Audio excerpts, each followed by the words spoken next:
106 miles to Chicago. We got a full tank of gas, a half a tin of Copenhagen. It's dark, and we're wearing sunglasses. Hit it. Hi, everyone. That was a famous quote from the movie Blues Brothers. And today I have a good friend of mine. His name is Brian Barr. He's also a U.S. Marine. I think he's Lance Corporal, correct? That's correct, yes. He's Lance Corporal. And him and I are going to review the famous film Blues Brothers today. Blues Brothers was a film that came out in 1980. It was a comedy/musical by the director John Landis. John Landis also directed the films Animal House as well as Beverly Hills Cop 3. He's a very famous director. And today we will present this movie review for you today.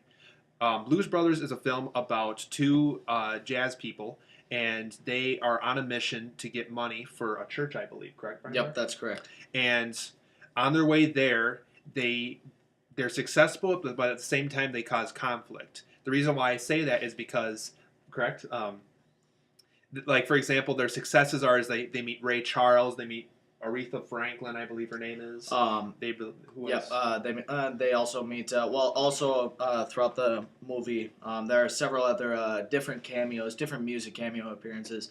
But the Blues Brothers never actually met them. For example, when they before they go and they actually meet Aretha Franklin, who was actually, I believe, one of the band members' wives. They're walking through downtown Chicago, and there's a band playing on the street, and John Lee Hooker was a very famous, God rest him, guitar player, huge blues icon, and he's out there playing in the street, and so they gave him that cameo appearance. Let me see. They've also had members of the band, just to name a couple. Steve Cropper and Donald Duck Dunn. They're both very big in the music industry. I know that Steve Cropper had his own single hits going out, and Duck Dunn, he's played with I don't know how many musicians. I know he's played with Eric Clapton several times, and he's in his own league of awesomeness. So that just goes to show there is a lot of musical talent going on in here, along with, other cameo appearances from, different actors, comedians, and all that stuff. So, I do believe John Candy, Ray Charles, James Brown, Frank Oz, and even Steven Spielberg, I believe, makes a cameo appearance in this film, as well as Carrie Fisher, who played Princess Leia in Star Wars. And the thing is, this film actually came out the same year that Empire Strikes Back came out. Yep. So this was actually in the prime of Carrie Fisher, which made the film even more powerful. And I just want to say, Carrie Fisher is smoking hot. Oh yeah, this was during her prime. She is not smoking hot anymore. If you look at her, she kind of looks like, like when you're wearing boots and you're outside shoveling for a while, and then you go inside and you take off your socks and you look at the bottom of your feet. They're kind of like that. Yeah. So, and keep in mind, this is actually before Return of the Jedi, so this is before she wore her slave outfit that she's very well known for in the sci-fi business for being sexy and everything. That was a very special time for me. This is 3 years before that happened, so you can only imagine how hot she was. So yeah, Carrie Fisher was definitely in her prime during this. But anyway, back to the storyline of the film. Dan Aykroyd and John Belushi play the main Blues Brothers of the film. They're also the people who kind of formed this band on this mission for money for this church. But anyway, on their way there, they encounter problems with the police. They encounter, during the middle of their concert, I believe their car gets, the police find their hideout in a sewer somewhere where they hid their car. And when they're done with this concert, they have to figure a way back to their car so they can escape the police, I believe. Yep. And another very famous scene in the film is, before they accomplish their mission of getting all this money for the church, there's a very well-known car chase scene near the end of the film. Many claim it to be one of the best car chase scenes ever in film history, and I could definitely agree with that. I remember watching that scene and just being completely blown away by it. Actually, here's a little tidbit. The movie did not have a very large budget. Just with the fact, there weren't very big special effects. There weren't explosions and, stars all over the place and I don't know what else. But, basically, most, if not all, of the budget from the movie went into the car pileups and the car crashes. And, when you think about it, when you've got, I don't know how many cars. When you got like 50 or 60 cop cars crashing into each other, you've got one shot at doing that right. Yeah, you know what I'm saying? You know, if you mess up, that's just like, oh well. You know, so. And that's basically where all that went. You know, basically everything else, you know, was just kind of, you know, there and being able to use. I don't recall if the Blues Brothers did they ever accomplish their mission. I'm not 100%. Oh yeah. They do accomplish their mission, but unfortunately do go to jail at the end of the film. Yep. But what made the film really classy and really memorable at the end is the fact that they actually had their own musical score at the end of the film called Jailhouse Rock. Yep. And what was really cool about that is rather than just leading right into the credits being like, oh, that's the end of the movie, what they did is they incorporated those celebrities who made cameos throughout the film in their Jailhouse Rock song. Which was outstanding. Because, like, for example, you'd see Ray Charles playing on the piano, and he'd be like, I'm dancing to Jailhouse Rock. And they're playing along. Like they're playing along in their jail at the end of the movie. And it just completely... It made you walk away from the film saying to yourself, I'm really glad I watched this film. You do make a better movie reviewer than you do a Ray Charles, Tom. Really? I will say that. You make a better reviewer than a jazz musician. You don't think that's a good Ray Charles? I've never met Ray Charles. You know, he kind of played like this. Yeah. He played like this. You know, he played the piano. He's like, let's dance, do the jailhouse rock. You know, stuff like that. Well, you know, also, what I did like, you know, while we're talking about this, you know, when Blues Brothers 2000 came out, I saw it, you know, a couple of years after it came out.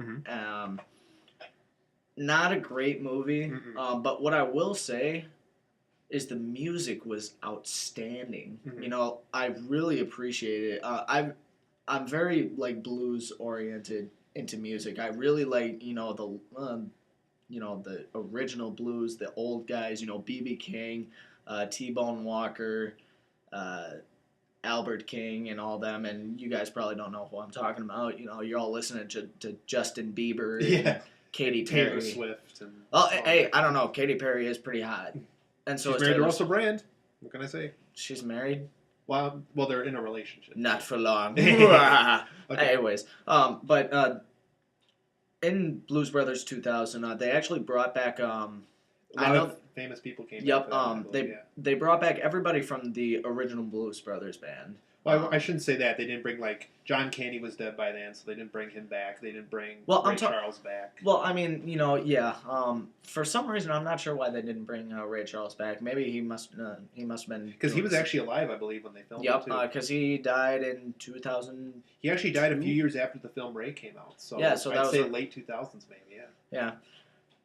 Yeah. Anyways, but the music was just absolutely incredible. The end jam thing, you know, I'm not going to get into the story too much, but the end jam, it's just a plethora of, like, absolute, like, stardom. You know, they got B.B. King heading the band, and then they got Eric Clapton, you know, because he's Eric Clapton, and he can, if he wants to, you know, but it was just a plethora of absolute, like, incredible sound, and, you know, it really is a shame that the movie didn't do as well as it should have.